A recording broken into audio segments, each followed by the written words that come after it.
What's going on, guys? Baszler6 here, back to another video, and today I'm here to do my Smackdown review.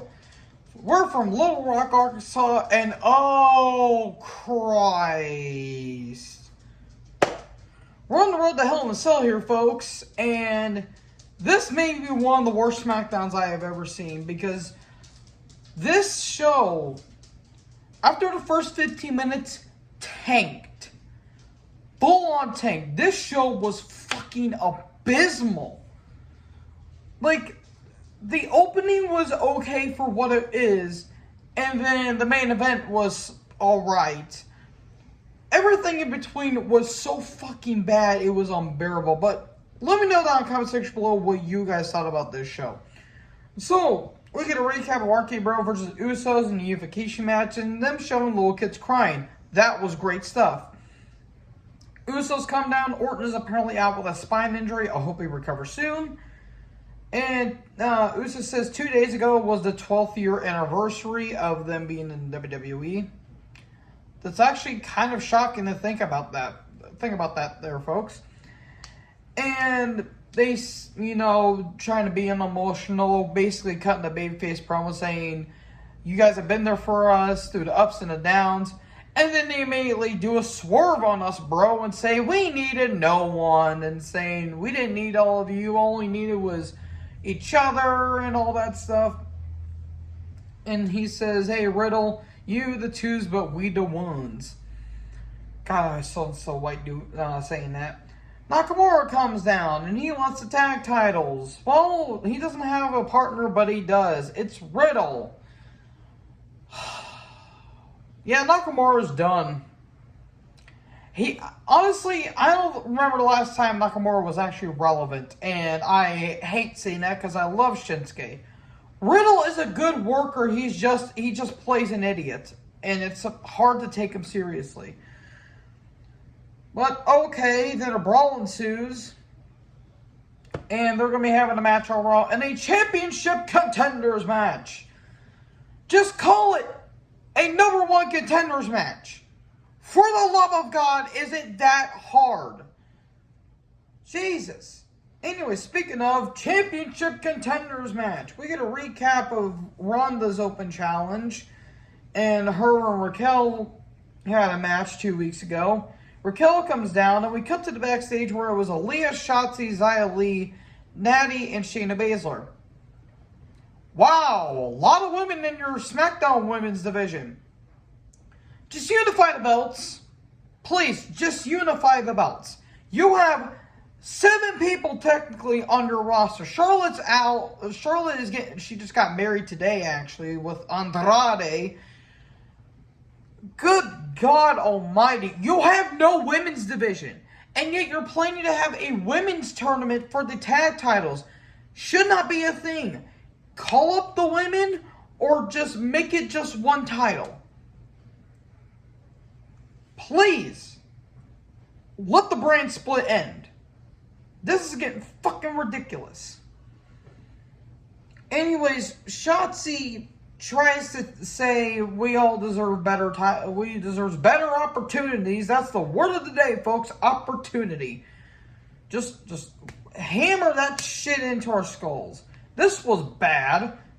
And nothing against Shotzi. This is just terrible script bullshit. And then, anyways, we get to Riddle and Nakamura backstage.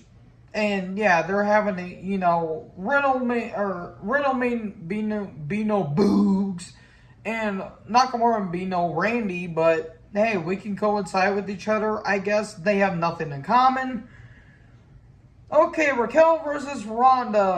Oh, boy. Shotzi, Natty, and Baszler are backstage. And Shotzi goes to leave, but she gets locked out by Aaliyah. This is what they thought belonged to wrestling television.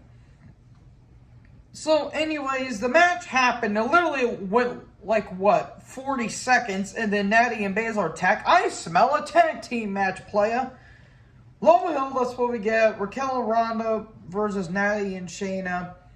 I mean, match meant nothing. Happy birthday to Natty, by the way. Happy birthday. God, I can't believe she's been in the business for almost 20 years. Almost 15 years, actually. She's been in the company for...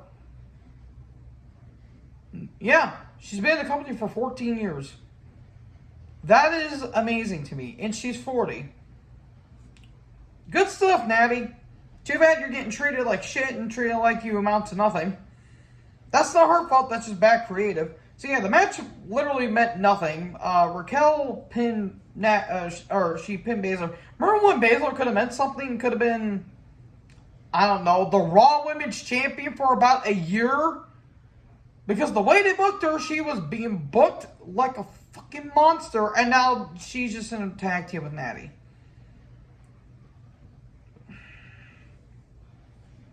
Jesus Christ. Oh, the show was terrible. Money in the Bank's moving to the MGM Grand because apparently there was a bomb threat that was going to happen. So we're just going to WrestleMania 8 this shit, apparently.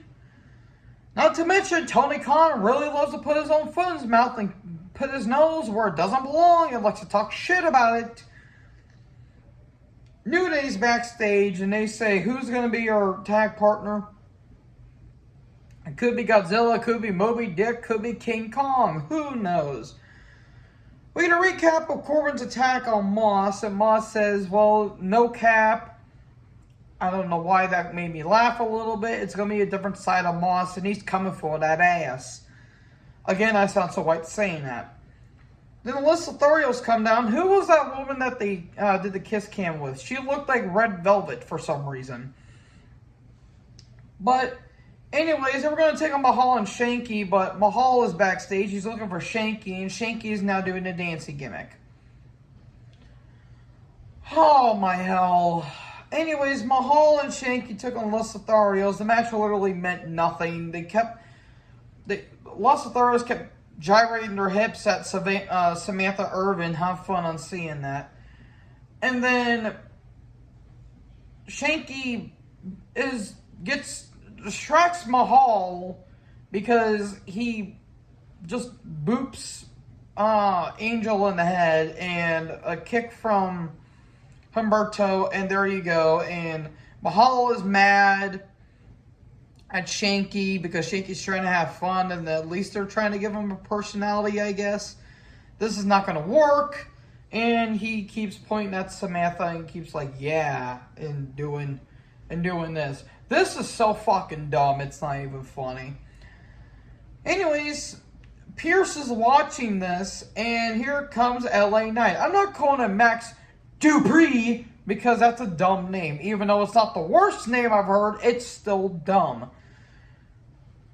Anyways, he keeps getting close to Adam Pierce's face. Did personal space not really think about that there? But... the Max male models, I give it at least 2 months before they drop this. And he says you don't make the cut, and they have a business thing. This is so fucking stupid. Kale comes out. Oh dear, Kale show with Sami Zayn. This is one of the worst segments that Smackdown has done and WWE has done all year. And considering all the bullshit they have been doing, that is saying something. I love Owens and I love Zayn, but this is so stupid. This is terrible. They keep talking about, well, is Sami really with the bloodline? And if so, why do they keep abandoning him? And then they talk about Elias and Ezekiel. This is doing nothing for anyone. And, oh, God. And eventually, they get into a big argument like an old married couple. And Owens apparently said something to Zayn that made him leave. And Zayn shoves Owens and says, I'll prove that to the Usos. This is terrible. And then Owens stuns the sign guys for reasons. Oh my God, this show was god-awful. Then we get a recap of the Brawling Brutes. Butch. Pete Dunne is so ruined, it's not even funny. I don't care how over he gets. This is a stupid gimmick. Ricochet and Gulak come down. We get a recap of Walter and Gulak. Walter beating the shit out of him. And Walter and Marcel Bartel, he's not Ludwig. They say his name is Ludwig, but it says Ludwig for reasons. I don't know why he was named after one of the Mario Kart characters. But Walter and Bartel took on Ricochet and Gulak. Bartel looks jacked, and that is saying something. Bartel always had like a good physique, but he got ripped, and that's good. But this is still a stupid and a terrible gimmick. Bartel and I'm about to say Gunther. That's a bad word. No, bad me. Walter and Bartel won. They attacked Ricochet and Gulak some more, and this did nothing for anyone. Usos and Zayn are backstage, and he's an honorary Us. Okay. Memorial Day video package. This was some good stuff, because Memorial Day is coming up this week. This is some good stuff. They really do good on the video packages. I just wish that the product was a lot more enjoyable, but the reason why I'm getting so many rants is because the fucking product is terrible. You know your show is bad when the Memorial Day video package is the best thing on your show. Anyways, by the way, the Brawling Brutes are still in the ring. Yeah, then they cut a promo saying it's no Moby Dick and it's no, Godzilla and it's no King Kong. New Day show up, he says, they're like, we got somebody that's better than that. It's Drew McIntyre. And Michael Cole says Drew Day. I just want to say one thing clear. I know Michael Cole's probably a nice guy. He is one of the worst commentators in the last 20 years. And considering all the bullshit that we've gotten with some commentators, that's saying something. He's better than Mike Madden, and he's way better than, not Mike Madden, Mark Madden. And he's a lot better than, let's see. Oh yeah, Josh Matthews. And that goes a lot for, that and Don Callis, but Michael Cole could have pissed stuff way better than Josh Matthews and Don Callis. Anyway, he keeps saying Drew Day, and Michael Cole proves that he is terrible at his job. Match was whatever. I didn't really care about it. I mean, the crowd was into it at least. In the end, the Claymore and Springboard Elbow to Ridge. There you go. Drew and New Day win, and Drew dances because why the hell not? Yeah, this show sucked. And I didn't really need to tell you guys that, did I? So anyways, let me know in the comment section below. I am about to do my AEW predictions as soon as I'm done making this video. So let me know in the comment section below what you guys thought about this show. Make sure to like, comment, subscribe, join the herd. I'll talk to you guys next video. Peace out.